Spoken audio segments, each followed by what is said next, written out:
প্রকৌশল শিক্ষার্থী পুলিশ সংঘর্ষে রণক্ষেত্র শাহবাগ। ডিএমপির দুঃখ প্রকাশ। কাল বিকেল ৫টা পর্যন্ত আন্দোলন স্থগিত। হোটেল ইন্টারকনের সামনে যে অপ্রীতিকর ঘটনা হয়েছে সেই জন্য ঢাকা মেট্রোপলিটন পুলিশের পুলিশ কমিশনার হিসেবে অত্যন্ত দুঃখিত এবং দুঃখ প্রকাশ করছি। ত্রয়োদশ জাতীয় নির্বাচনের রোডম্যাপ ঘোষণা কাল। যত দ্রুত সম্ভব চূড়ান্ত হবে আসনের সীমানা। ৩০ নভেম্বর চূড়ান্ত ভোটার তালিকা। গণতান্ত্রিক শক্তির ক্ষমতায় যাওয়া ঠেকাতে তৎপর সরকারের একটি মহল। মানবিক দেশ করতে আরও পথ পাড়ি দিতে প্রস্তুত বিএনপি। তত্ত্বাবধায়ক ব্যবস্থা বাতিলের রায়ের বিরুদ্ধে আপিল শুনানি ২১ অক্টোবর। স্থায়ী সমাধান চায় আপিল বিভাগ, আশাবাদী আইনজীবীরা। এবং প্রচার প্রচারণায় জমজমাট ডাকসু নির্বাচন। প্রার্থীদের নানা অভিযোগ। সহপাঠীকে হত্যা চেষ্টা মামলায় কারাগারে ভিপি প্রার্থী জালাল। সংবাদ রাতে দেখছিলেন শিরোনাম। পুরো খবর জুড়ে আপনাদের সঙ্গে আছি আমি তোয়া আফরোজ। এবার বিস্তারিত। সরকারি চাকরিতে প্রকৌশলী কোটা বাদ দেওয়া সহ বিভিন্ন দাবিতে আন্দোলনরত শিক্ষার্থীদের ওপর পুলিশি হামলায় ক্ষমা চেয়েছেন ঢাকা ডিএমপি কমিশনার শেখ মোহাম্মদ সাজ্জাদ আলী। বুধবার রাত 10টায় শাহবাগে এসে আন্দোলনরত শিক্ষার্থীদের কাছে ক্ষমা চান তিনি। এ সময় তিনি এই হামলার ঘটনায় বৃহস্পতিবার তদন্ত কমিটি গঠনের কথাও জানান। এদিকে বৃহস্পতিবার বিকেল ৫টা পর্যন্ত আন্দোলন স্থগিত করেছেন প্রকৌশল শিক্ষার্থীরা।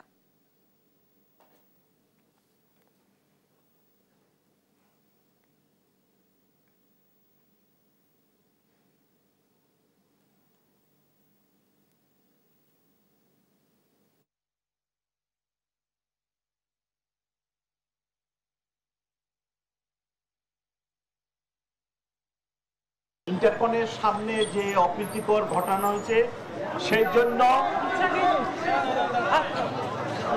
জন্য আমি এই ঢাকা মেট্রোপলিটন পুলিশের পুলিশ কমিশনার হিসেবে অত্যন্ত দুঃখিত এবং দুঃখ প্রকাশ করছি। এই অপ্রীতিকর ঘটনার জন্য আমি একটি তদন্ত কমিটি আগামীকাল গঠন করব। যমুনা অভিমুখী বুয়েট শিক্ষার্থীদের যাত্রায় পুলিশি হামলা অনাকাঙ্ক্ষিত জানিয়ে দুঃখ প্রকাশ করেছেন রেলপথ উপদেষ্টা ফাউজুল কবির। বুধবার রাতে রেল ভবনে প্রকৌশল শিক্ষার্থীদের সঙ্গে বৈঠক শেষে এ দুঃখ প্রকাশ করেন তিনি। বৈঠকে শিক্ষার্থীদের দাবির বিষয়ে কোনো সমাধান হয়নি। বৃহস্পতিবার ফের অংশীজনদের সঙ্গে বৈঠক করে সিদ্ধান্ত নেওয়ার কথা জানান রেলপথ উপদেষ্টা। এর আগে সন্ধ্যা 7:30টায় আন্দোলনরত শিক্ষার্থীদের সঙ্গে বসে দুই উপদেষ্টা বৈঠকে বসে।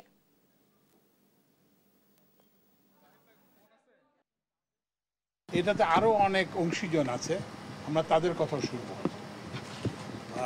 বিশ্ববিদ্যালয়ের শিক্ষকদের কথা শুনব, তারপরে ডিপ্লোমা ইঞ্জিনিয়ার্স তাদের কথা শুনব, তারপরে যেসব ইঞ্জিনিয়ারিং প্রতিষ্ঠান যারা হায়ার করে সংস্থা, যেমন এই যে এলজিডি, তারপরে কি বলে যে পাবলিক ওয়ার্কস ডিপার্টমেন্ট, কিংবা এই যে পাওয়ার ডেভেলপমেন্ট বোর্ডের চেয়ারম্যান সাহেব আছে, এখানে আছেন, রেলওয়ের ডিজি আছেন, ওনারা সঙ্গে বলবো।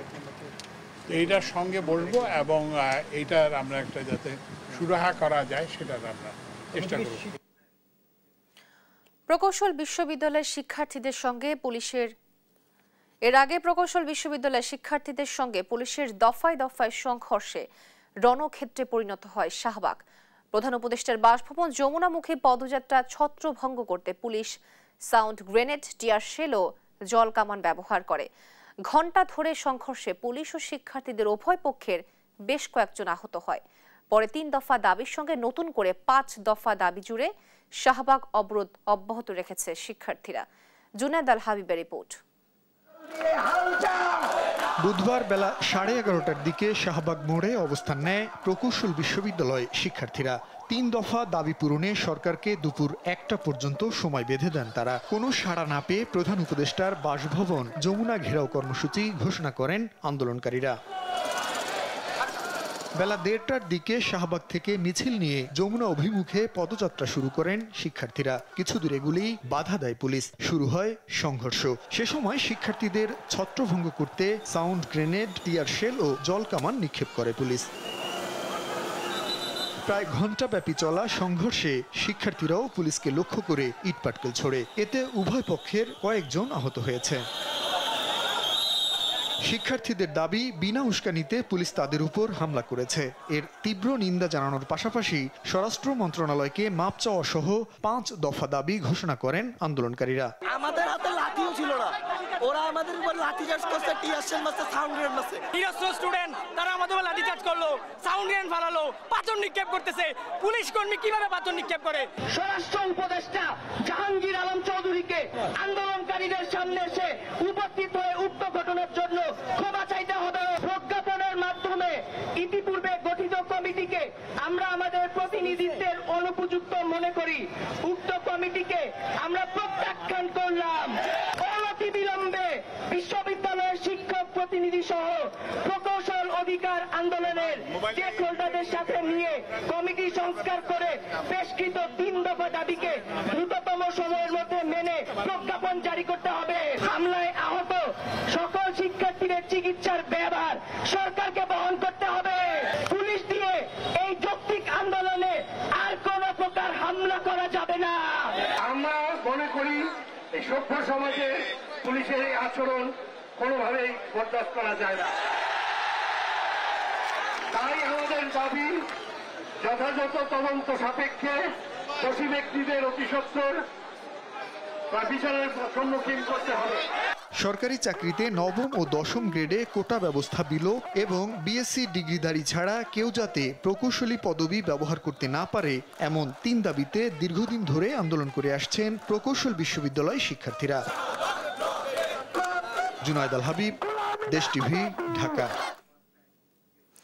প্রকৌশল বিশ্ববিদ্যালয়ের শিক্ষার্থীদের ওপর পুলিশি হামলার প্রতিবাদে মহাসড়ক অবরোধ করে বিক্ষোভ করেছে রুয়েট ও চুয়েট শিক্ষার্থীরা।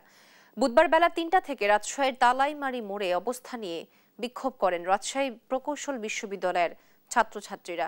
এ সময় 3 দফা দাবি মেনে নেওয়ার পাশাপাশি হামলাকারী পুলিশ সদস্যদের বিচার দাবি করেন তারা। এদিকে ডিপ্লোমা প্রকৌশলীদের নামের আগে প্রকৌশলী লিখতে না দেওয়া সহ 3 দফা দাবিতে চট্টগ্রামের 2 নম্বর গেট এলাকায় বিক্ষোভ করে চুয়েটের শিক্ষার্থীরা।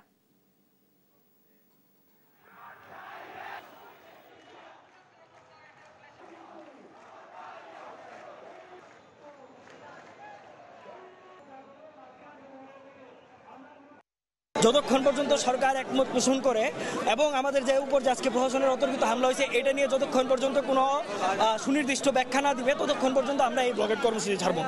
এই সরকারকে আমাদের সাথে বসতে হবে, অনতিবিলম্বে বসতে হবে, যত দাবি দাবা মেনে নিতে হবে। আপনারা যদি ডিপ্লোমা সিন্ডিকেটকে স্যারো সাপোর্ট দেওয়ার কথা ভেবে থাকেন তো আপনাদের সবাইকে জবাবদিহিতার আওতায় আসতে হবে। কাল ঘোষণা হতে যাচ্ছে ত্রয়োদশ জাতীয় সংসদ নির্বাচনের রুটম্যাপ, আর 30 নভেম্বর প্রকাশ হবে চূড়ান্ত ভোটার তালিকা। একথা জানিয়েছেন ইসি সচিব আক্তার আহমেদ। এদিকে নির্বাচনী সীমানার দাবি আপত্তি নিষ্পত্তি শুনানির শেষ দিনে অনুষ্ঠিত হয় 12টি জেলার 18টি সংসদীয় আসনের শুনানি। এতে প্রাধান্য পায় ভৌগোলিক অখণ্ডতা, ভোটার সংখ্যা, সংসদীয় আসনের অধীনে থাকা ইউনিয়নের দূরত্ব। শিলু রায় রিপোর্ট।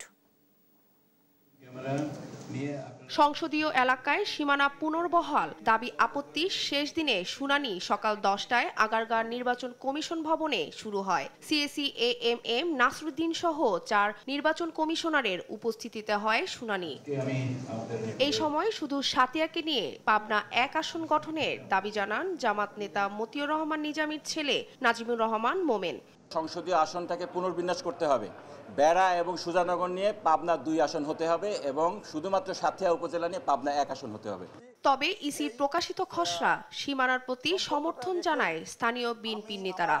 এই নির্বাচন কমিশনের যে খসড়া প্রস্তাব আছে, সাতক্ষীরা এবং বেড়ার আংশিক এই অঞ্চলটিকে অক্ষুণ্ণ কনস্টিটিউয়েন্সি রাখার পক্ষে আমি আমার মতামত ব্যক্ত করছি। সিরাজগঞ্জ 2 ও 6 আসনে বাসিন্দারা 2001 সালের মতো সংসদীয় আসন পুনর্বহাল চেয়েছে শুনানিতে। এলাকাবাসীর পক্ষ থেকে অবশ্যই আমরা সিরাজগঞ্জ 2-এ অন্তর্ভুক্ত হতে চাই। 17 বছর কোনো উন্নয়ন হয় না আমার ইউনিয়নে, সেই উন্নয়নের ক্ষেত্রে আমরা সিরাজগঞ্জ সদর সাথে থাকতে চাচ্ছি।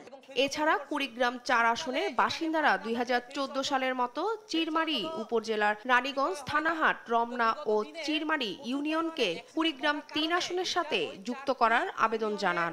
55,000 মানুষের প্রাণের দাবি হয়ে দাঁড়িয়েছে যে চিলমারির বাকি 4টি ইউনিয়ন কুড়িগ্রাম 3-এর সাথে যুক্ত করা হোক এবং অষ্টমীচর এবং নয়ারহাট যে দুইটি ইউনিয়ন আছে সেটিকে কুড়িগ্রাম 4-এর সাথে যুক্ত করা হোক। শুনানি শেষে সাংবাদিকদের সঙ্গে কথা বলেন ইসি সিনিয়র সচিব আক্তার আহমেদ। তিনি জানান বৃহস্পতিবার ঘোষণা হবে ত্রয়োদশ জাতীয় সংসদ নির্বাচনের রোডম্যাপ। আগামীকালকে আমি আপনাদেরকে আরো অনেক কিছু বলার সুযোগ পাবো, সেই পর্যন্ত একটু আমাকে আমার কাছেও কিন্তু কৌতূহলটা থাকুক না। কৌতূহল কি খারাপ নাকি? এছাড়াও ব্রাহ্মণবাড়িয়ার শুনানি চলাকালীন অপ্রীতিকর ঘটনার বিষয়ে জানতে চাইলে সচিব বলেন সাধারণ ডায়েরি হয়েছে, প্রয়োজনীয় ব্যবস্থা নিতে পুলিশকেও বলা হয়েছে।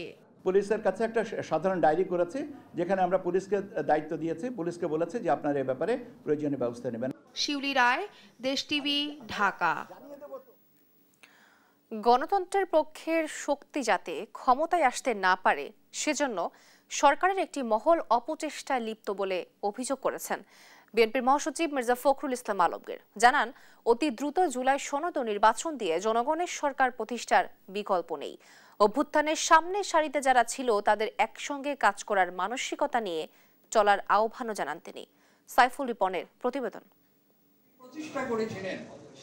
মুক্তিযুদ্ধের অন্যতম সংগঠক সাবেক প্রধানমন্ত্রী কাজী জাফর আহমদের 10ম মৃত্যুবার্ষিকী উপলক্ষে জাতীয় প্রেস ক্লাবে আলোচনা সভার আয়োজন করে ভাসানী জনশক্তি পার্টি ও ভাসানী অনুসারী পরিষদ। সুন্দরভাবে আলোচনায় 24-এর অভ্যুত্থান বেহাত হওয়ার শঙ্কা জানান বক্তারা। তাদের অভিযোগ জাতীয় নির্বাচন বানচালে পায়তারা চলছে। আমরা নতুন বাংলাদেশ করার পরিকল্পনা নিয়ে এগোচ্ছি, সেখানে নতুন করে ষড়যন্ত্র শুরু হয়েছে। নির্বাচনটা এজন্য বেশি জরুরি, বিশেষ দলের ক্ষমতার জন্য না। বাংলাদেশ যেখানে হাজির হয়েছে একটা গভীর সামাজিক নৈরাজ্য তৈরি হয়েছে। এভাবে চলতে থাকলে সামাজিক নৈরাজ্য অচিরেই একটা রাজনৈতিক নৈরাজ্য এটা জন্ম দেবে। নির্বাচনকে বানচাল করার জন্য আজকে একটা পায়তারা শুরু হয়েছে। বিএনপি মহাসচিব মির্জা ফখরুল ইসলাম আলমগীর বলেন অভ্যুত্থান পরবর্তী সময়ে সবকিছু ঠিক হয়ে গেছে ভাবলে বিরাট ভুল হবে। দুর্ভাগ্যজনকভাবে আজকে কিছু সংখ্যক রাজনৈতিক মহল অত্যন্ত পরিকল্পিতভাবে নির্বাচনকে বানচাল করার জন্য নিত্য নতুন দাবি তুলে তুলেছে। পত্রিকা সকালে উঠেই দেখলাম দিল্লিতে বসে তিনি 2,500 কোটি টাকা ইতিমধ্যে দিয়ে দিয়েছেন এবং পরিকল্পনা করেছেন যে কিভাবে ওই টাকাকে ব্যবহার করে তারা বাংলাদেশে নির্বাচন বন্ধ করবে এবং হাসিনাকে আবার দেশে ফিরিয়ে আনবে। তার মতে দেশ গড়ার সুযোগ যতবার এসেছে দুর্ভাগ্যজনকভাবে ততবার তা নষ্ট হয়েছে। অভ্যুত্থান পরবর্তী 3 মাসের মধ্যে বিএনপির নির্বাচনের যে দাবি তুলেছিল তার যৌক্তিকতা টের পাওয়া যাচ্ছে বলেও মন্তব্য করেন তিনি। ভেতরে একটা মহল অত্যন্ত সচেতনভাবে চেষ্টা করছে যে এই যারা গণতন্ত্রের পক্ষের শক্তি তারা যেন আসতে না পারে। সংস্কার এগুলো কাজগুলোর জটিলতা বৃদ্ধি না করে শেষ করে ফেলেন। অতি দ্রুত নির্বাচনের ব্যবস্থা যেটা ঘোষণা দিয়েছেন সেটার চূড়ান্ত ব্যবস্থা নিন। রাজনৈতিক দলগুলোকে নির্বাচনমুখী করে ফেলুন এবং একটা নির্বাচনের মধ্য দিয়ে জনগণের প্রতিনিধিত্বকে নিশ্চিত করুন। হতাশ না হয়ে দেশ গড়ার সুযোগ কাজে লাগানো এখনো সম্ভব বলেও মন্তব্য করেন বিএনপি মহাসচিব। 5ই আগস্ট এবং তার আগে জুলাই মাসে আগস্টে তাদের প্রতি আমরা শ্রদ্ধা জানাচ্ছি। তো একই সঙ্গে আশা করছি যে যারা সেদিন সামনের সারিতে ছিলেন দয়া করে কাম টু ইউর সেন্সেস এবং দেশকে রক্ষা করার জন্য একসাথে সবাই মিলে কাজ করার মানসিকতা তৈরি করে। সাইফুল রিপন, দেশ টিভি, ঢাকা। গণতন্ত্র ও মানবতা প্রতিষ্ঠায় তারেক রহমানকে অনন্য দৃষ্টান্ত আখ্যা দিয়েছেন বিএনপির সিনিয়র যুগ্ম মহাসচিব রুহুল কবির রিজভী। মানবিক বাংলাদেশ বিনির্মাণে দুর্গম পথ পাড়ি দিতে বিএনপি প্রস্তুত বলেও জানান তিনি। জামালপুরে আমরা বিএনপি পরিবারের অনুষ্ঠানে এসব কথা বলেন রিজভী। আর জুলাই আন্দোলনে হতাহত পরিবারের পাশে থাকার কথা জানান দলটির নেতারা। নিয়াজ মোর্শেদের প্রতিবেদন জানাচ্ছেন মাহবুব তামিম। জামালপুরের দেওয়ানগঞ্জে আমরা বিএনপির আয়োজনে হয় 24-এর গণঅভ্যুত্থানে হতাহত পরিবারের সদস্যদের সহায়তা প্রদান অনুষ্ঠান। অনুষ্ঠানের শুরুতে কথা বলেন গণ আন্দোলনে হতাহত পরিবারের সদস্যরা। দাবি জানান নারকীয় এই হত্যাযজ্ঞের দ্রুত বিচারের। আমি বলতে চাই আবার দ্বিতীয় কোনো সরকার আসলে যেন এরকম স্বৈরাচারী যেন না হয়। এ সময় বক্তারা বলেন, দলমত নির্বিশেষে নির্যাতিত ও ক্ষতিগ্রস্তদের পাশে সবসময় থাকবে বিএনপি। আত্মমানবতার সেবায় বিএনপি পরিবার সদা প্রস্তুত। আমাদের প্রত্যেকেরই কাজ এবং দায়িত্ব হচ্ছে আমাদের পাশে যার যেখানে যা প্রয়োজন আমাদের সাধ্যমতো আমাদের সহায়তা দিয়ে, সেটা সবসময় শুধু আর্থিকভাবে এমন কোনো কথা নেই, এটা মানবিক সহায়তা হতে পারে। সারা বাংলাদেশে নিপীড়িত মানুষ এবং আহত নিহত পরিবার সর্বদাই আমাদের দল যদি সরকার গঠন করে সর্বদাই তাদের পাশে যাতে থাকবে। অনুষ্ঠানে বিএনপির সিনিয়র যুগ্ম মহাসচিব বলেন, মানবতার দৃষ্টান্ত তৈরি করতেই দলের ভারপ্রাপ্ত চেয়ারম্যানের নির্দেশনায় সৃষ্টি হয়েছে আমরা বিএনপি পরিবার সংগঠনটি। এই গণ অভ্যুত্থানে যারা রক্ত ঝরিয়েছেন, যে পরিবারগুলো ক্ষতিগ্রস্ত হয়েছে, যাদের জীবন চলে গেছে, যারা আহত হয়েছেন, তাদের পাশে থাকার জন্য ভারপ্রাপ্ত চেয়ারম্যান বিএনপির পক্ষে একটি সমাজসেবামূলক একটি প্রতিষ্ঠান গড়ে তুলেছেন, তার নাম আমরা বিএনপি পরিবার। এবং মানব কল্যাণের যে ব্রত নিয়ে বিএনপি রাজনীতি করে, সেই রাজনীতিকে সাফল্যমণ্ডিত করার জন্য আমরা বিএনপি পরিবার কাজ করে যাচ্ছে। অনুষ্ঠানের দ্বিতীয় পর্বে জামালপুরের দেওয়ানগঞ্জ উপজেলা বিএনপির কর্মী সম্মেলন অনুষ্ঠিত হয়। মাহবুব তামিম, নিউজ ডেস্ক, দেশ টিভি। তত্ত্বাবধায়ক সরকার ব্যবস্থা নিয়ে স্থায়ী সমাধান চায় আপিল বিভাগ, যাতে ব্যবস্থা বারবার বিঘ্নিত না হয়। সংবিধানের ত্রয়োদশ সংশোধনী সংক্রান্ত রিভিউ শুনানিতে কথা বলেন প্রধান বিচারপতি। পরে আপিলের অনুমতি দিয়ে শুনানির জন্য 21 অক্টোবর দিন ধার্য করেন সর্বোচ্চ আদালত। আপিলে নির্বাচনকালীন তত্ত্বাবধায়ক সরকার ব্যবস্থা ফিরবে বলে আশাবাদী আইনজীবীরা। আরো জানাচ্ছেন এই ঝিমেল। আলোচিত তত্ত্বাবধায়ক সরকার পদ্ধতি বাতিল করে দেওয়া হয় ত্রয়োদশ সংশোধনীর রায়ে 5 আগস্ট শেখ হাসিনা সরকারের পতনের পর এ ব্যবস্থা ফেরাতে রিভিউ চান সুজন সম্পাদক বদিউল আলম মজুমদার সহ 5 বিশিষ্ট নাগরিক। বিএনপির পক্ষে মির্জা ফখরুল ইসলাম, জামাতের পক্ষে আবেদন করেন মিয়া গোলাম পরোয়ার। বুধবার সকালে দ্বিতীয় দিনের রিভিউ শুনানিতে এবিএম খায়রুল হকের রায়ের ভুল ত্রুটি তুলে ধরেন আইনজীবীরা। বলেন, খায়রুল হকের ভূমিকায় শুধু বিচার ব্যবস্থায় ধ্বংস হয়নি, পুরো বিচার প্রক্রিয়া প্রশ্নবিদ্ধ হয়েছে। তিনি মানুষের অধিকার খর্ব করেছেন জাজমেন্ট দিয়ে। শুনানিতে প্রধান বিচারপতি প্রশ্ন তুলেন, যদি তত্ত্বাবধায়ক ফিরিয়ে দেওয়া হয় এটি কবে থেকে কার্যকর হবে? জবাবে অ্যাটর্নি জেনারেল বলেন, এ নিয়ে আপিল বিভাগ চাইলে পর্যবেক্ষণ দিতে পারে। প্রধান বিচারপতি মনে করেন একটা কার্যকর সমাধান হওয়া উচিত, আমরাও মনে করি এটা একটা কার্যকর সমাধান হওয়া উচিত। কারণ আমরা চাই না বাংলাদেশের মানুষের ভোটের অধিকার প্রতিষ্ঠার জন্য আর কোনো মায়ের বুক খালি হোক, আর কোনো বোন বা ভাই তার ভাইকে হারাক, আর কোনো বাবা মা তার সন্তানকে হারাক। আমরা এটা চাই না বলেই মানুষের কথা বলার অধিকার, গণতান্ত্রিক অধিকার, সাংবিধানিক অধিকার দীর্ঘস্থায়ীভাবে এটা একটা সমাধান হবে। বিএনপি, জামাত সহ আবেদনকারীদের আইনজীবী বলছেন, তত্ত্বাবধায়ক সরকার ফিরলে সুসংহত হবে দেশের গণতন্ত্র। যত আয়নাঘর বলেন, হাজার হাজার মানুষকে গুম বলেন, লক্ষ লক্ষ মামলা বলেন, এবং এই ফ্যাসিস্ট সরকারের বিনা ভোটে নির্বাচন বলেন, সবকিছু এই খায়রুল হকের এই জাজমেন্টের ফলে হয়েছে। খায়রুল হকের রায়টা, যে ত্রয়োদশ সংশোধনী মামলার যে আপিল বিভাগের রায়টা, এটা যে যুক্তিহীন এবং এটা গ্রহণযোগ্য নয়। যদি তত্ত্বাবধায়ক সরকার ব্যবস্থা চালু থাকতো, বাংলাদেশে ফ্রি ফেয়ার নির্বাচন ব্যবস্থা চালু থাকতো, তাহলে কারো পক্ষেই স্বৈর শাসক হয়ে ওঠা সম্ভব ছিল না। তত্ত্বাবধায়ক সরকারের বিধান বাতিল এবং রায় নিয়ে প্রতারণা করায় খায়রুল হকের বিচারের দাবি করেন বিএনপির আইনজীবীরা। আর আপিল শুনানির জন্য 21 অক্টোবর দিন ধার্য করেন সর্বোচ্চ আদালত। তৎকালীন সংবিধান সম্মতভাবে হয়নি। এই ঝিমেল, দেশ টিভি, ঢাকা।